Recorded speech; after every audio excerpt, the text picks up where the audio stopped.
It's dawn of May 1940.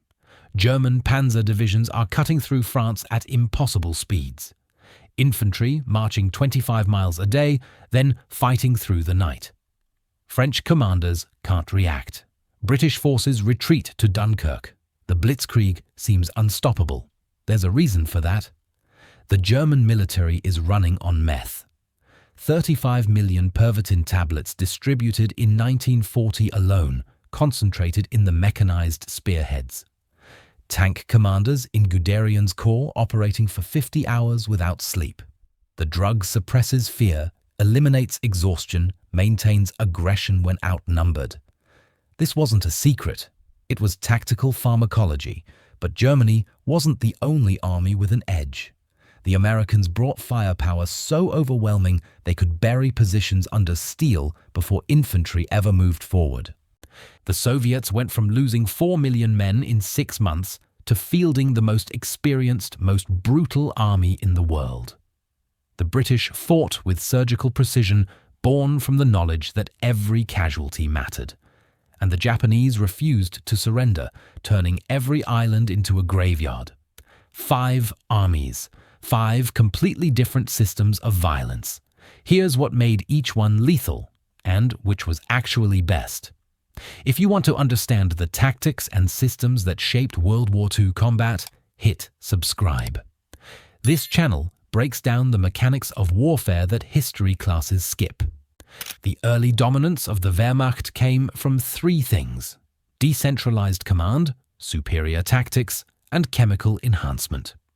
The 35 million Pervitin tablets weren't distributed evenly across the entire 3 million man invasion force. They were concentrated where they mattered most: Guderian's 19th Panzer Corps and the Luftwaffe bomber crews. Tank commanders used it to push through the Ardennes for 36 to 50 hours without stopping. This continuous pressure disrupted the French command cycle. By the time French generals understood where the attack was coming from, German tanks were already 30 miles behind their lines. Pilots used it for long-range bombing missions over Britain. Infantry in the spearhead units used it to march faster than the enemy could retreat. The drug worked. German soldiers operated at peak performance for days. But by 1941, the costs became clear: addiction, psychosis, cardiovascular collapse.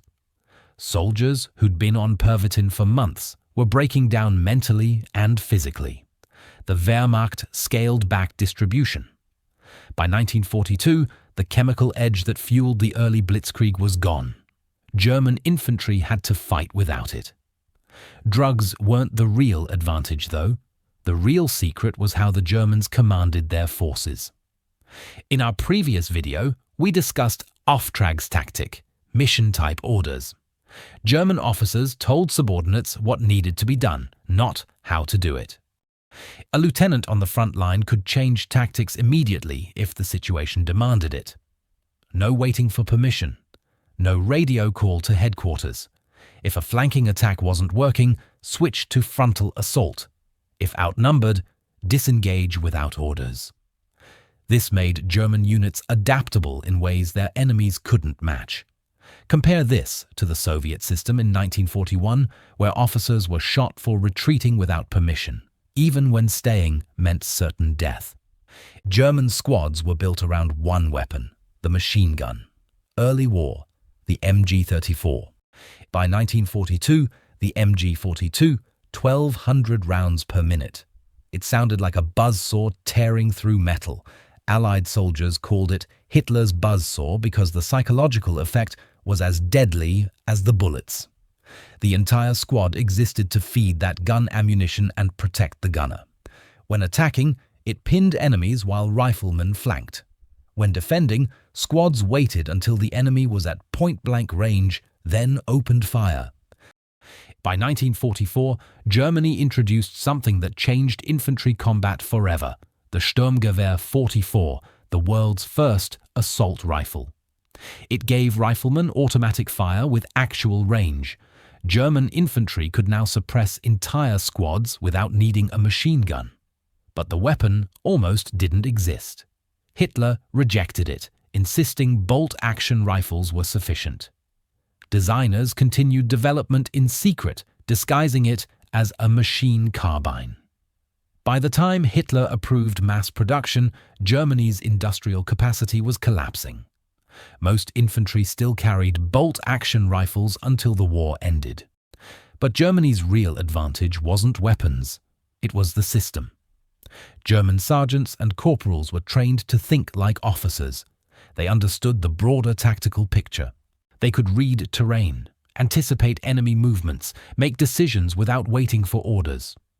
If a German officer was killed, the senior NCO took over and the mission continued. Soviet units in 1941 often fell apart when their officers died because the men hadn't been trained to think independently. In 1940, the Wehrmacht was the most lethal fighting force in the world.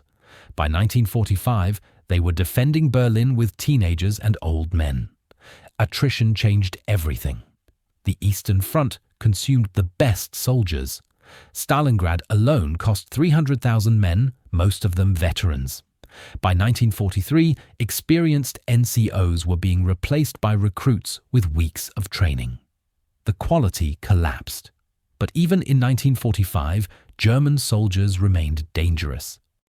American Colonel Trevor Dupuy analyzed combat data and found that German troops inflicted 50% more casualties than they suffered, even when outnumbered, even when defending, even when losing.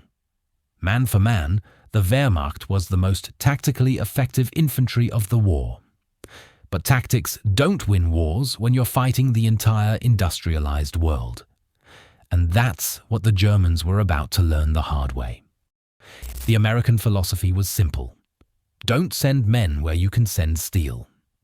The United States was the only nation to equip its entire infantry with a semi-automatic rifle as standard issue. Other armies had semi-automatics, Germany's Gewehr 43, the Soviet SVT 40, but only in limited numbers. Most German, Soviet and British infantry still carried bolt-action rifles throughout the war. The M1 Garand fired as fast as you could pull the trigger. 8 rounds, semi-automatic, accurate, reliable. General Patton called it the greatest battle implement ever devised. German soldiers facing American infantry in Normandy reported being overwhelmed by the sheer firepower. They couldn't keep up.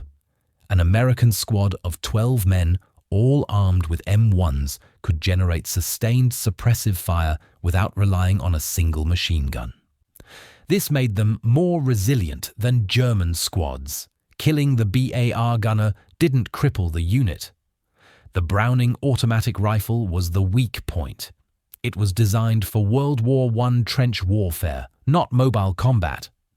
20-round magazine, no quick-change barrel.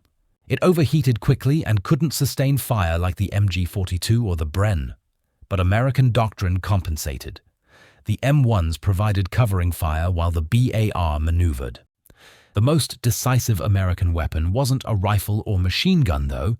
It was artillery.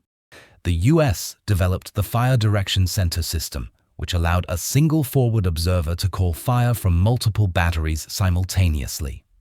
Time-on-target missions coordinated dozens of guns, so every shell landed at the exact same second. No warning, no time to take cover. The proximity fuse, introduced in late 1944, allowed shells to detonate at a precise height above the ground using primitive radar. This turned every artillery round into an airburst that shredded infantry in trenches. American expenditure was staggering. The Third Army alone fired over 5 million rounds. During the Battle of the Bulge, the First Army fired 1.2 million rounds in 4 weeks. The U.S. industrial base produced over 25 million 105mm rounds in 1942 alone. This was the American way of war. Bury the enemy under high explosives before infantry ever moves forward. For every American soldier on the front line, multiple men supported him in logistics. The Red Ball Express, a convoy system that supplied the advance across France in 1944, moved over 12,000 tons of supplies per day. German panzers ran out of fuel. American tanks didn't. That's not tactics. That's systems. In 1942, American infantry were inexperienced. They made mistakes. They took unnecessary casualties. By 1945, they'd learned German tactics, mastered combined arms, and could execute complex operations independently. They never matched German man-for-man skill. They didn't need to, because in a war of attrition, logistics beats tactics every time. But there was one army that turned attrition into a weapon itself. June 1941. The Red Army is a disaster. 4 million casualties in 6 months, entire armies encircled, mass surrenders. By May 1945, everything had transformed. The Red Army had become the most combat-hardened force in the world. When Germany invaded, the Red Army was in chaos. Stalin's Great Purge in 1937-1938 had executed or imprisoned 90% of experienced officers. The men who replaced them were loyal but incompetent. Soviet doctrine in 1941 was rigid. Officers couldn't retreat without permission, even when staying meant death. Tactics were crude. Frontal assaults, human waves, no coordination between infantry, tanks, and artillery. The results were predictable. Millions dead or captured in the first months. But the Soviets learned. After Stalingrad, they implemented deep battle doctrine. Simultaneous attacks across the entire depth of enemy defenses. Front lines, reserves, artillery positions, supply depots, all hit at once. The goal wasn't to break through in one place, it was to overload the enemy's ability to respond. Soviet commanders became masters of deception. Entire tank armies moved at night to create overwhelming local superiority where the enemy didn't expect it. Soviet squads copied German tactics. They reduced squad size and increased firepower. The DP-27 light machine gun became the centerpiece, just like the German MG-42. And they mass-produced the PPSH-41 submachine gun. Simple stamped steel construction, 71-round drum magazine, perfect for close quarters. By 1945, entire Soviet battalions were equipped with submachine guns, creating specialized assault forces for urban warfare. The Red Army prioritized artillery above everything else. At the Battle of Berlin, they concentrated over 250 guns per kilometer of front, the most intense barrage in history. Over 41,000 guns fired 1.2 million shells on the first day alone. No other battle matched this density of fire. American artillery relied on precision and coordination. Soviet artillery relied on overwhelming mass.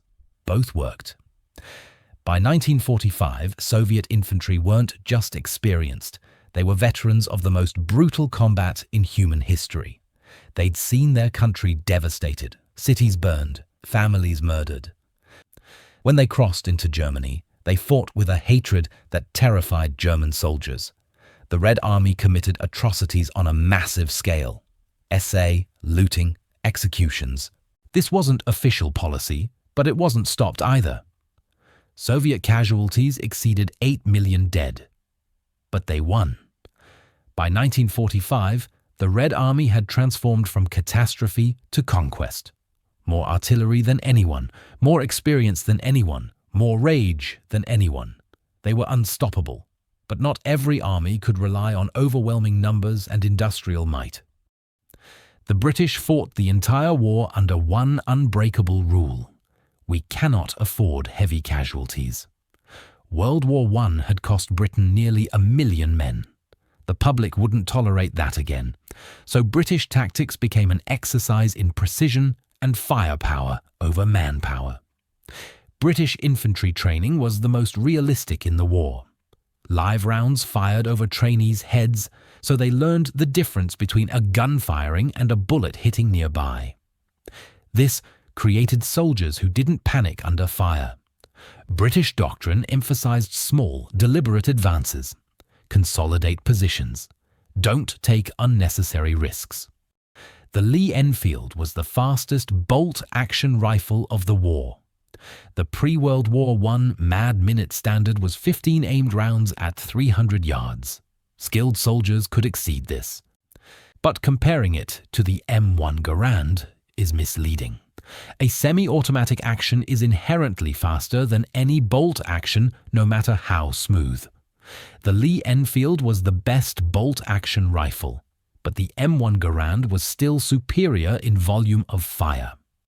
The Bren light machine gun was arguably the finest of its class.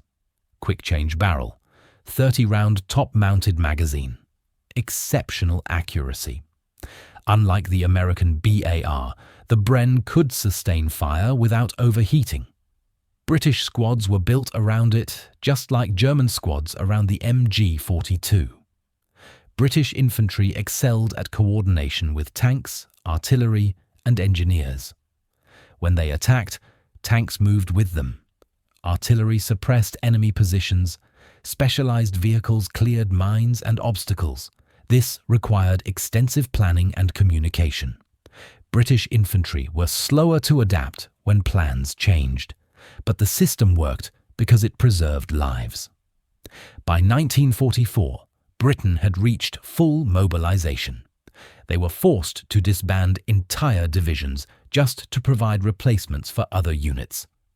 Montgomery's cautious approach, criticized by American officers as too slow, was a rational response to demographic reality. Britain couldn't replace losses the way America or the Soviet Union could, so they fought smart instead of aggressive. But one army fought with neither caution nor overwhelming firepower. They fought with something else entirely. The Imperial Japanese Army fought with something none of the other forces possessed: absolute willingness to die. Japanese soldiers were indoctrinated from enlistment. Surrender was the ultimate disgrace. Captured soldiers dishonored their families, their ancestors, their emperor. Death in battle was honorable. Surrender was not. This wasn't propaganda. They genuinely believed it. On Iwo Jima, only 216 of approximately 21,000 defenders surrendered during the battle. That's a 99% casualty rate. Compare this to German or Italian forces, where surrender rates reached 20 to 30% when positions became untenable. Early in the war, Japanese infantry relied on aggressive night infiltration and bayonet charges. These worked against unprepared Allied troops in Malaya and Burma, but against American firepower, massed charges became suicide. By 1945, Japanese commanders adapted.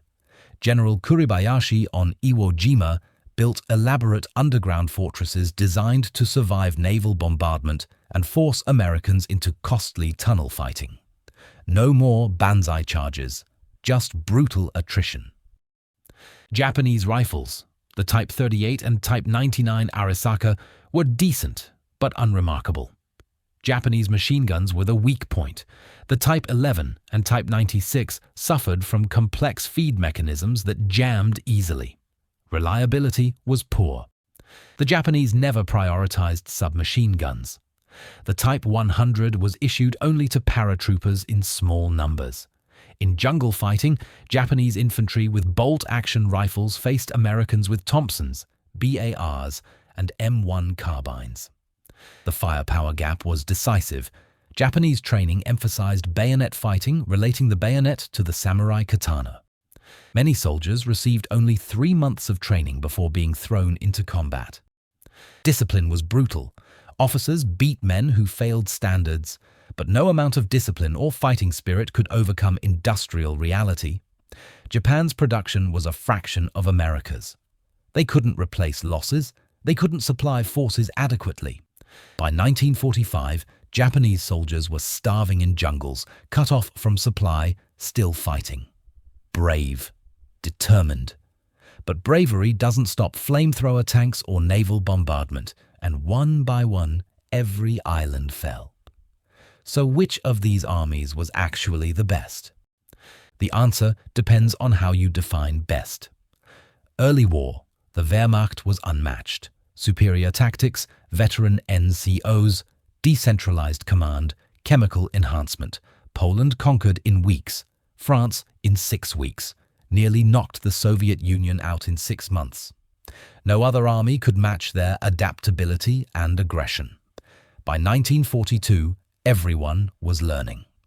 American infantry gaining experience. British mastering combined arms. Soviets becoming veterans. Germans still superior man for man, but being ground down by attrition. By 1945, the Red Army had the most experience. They'd survived the Eastern Front, mastered operational warfare, had more artillery than anyone. Americans had the best logistics, best equipment, most firepower. British had the most precise combined arms coordination. Colonel Trevor Dupuis' analysis confirmed it. German soldiers inflicted 50% more casualties than they took throughout the war, even when outnumbered, even when defending, even when losing. Man for man, the Wehrmacht was the most effective. But wars aren't won man for man. They're won by systems. The Americans and Soviets didn't need better soldiers. They just needed more soldiers, more bullets, and more time. 5 armies. 5 different ways of fighting. Germans mastered tactics but lost to attrition. Americans mastered logistics and buried enemies under steel. Soviets transformed from disaster to juggernaut through brutal experience. British fought with precision born from necessity. Japanese fought with fanaticism that couldn't overcome industrial physics. The lesson isn't that one army was best. Germany had the most effective soldiers man for man, but ran out of men. The Allies had worse soldiers early on, but overwhelming industry, endless logistics, and time to adapt. And in the end, that's what mattered. Could any army have beaten the Americans and Soviets once their industries mobilized, or was the outcome inevitable the moment the US entered? Drop your thoughts in the comments. If you want more tactical breakdowns of World War II, hit subscribe. Thanks for watching.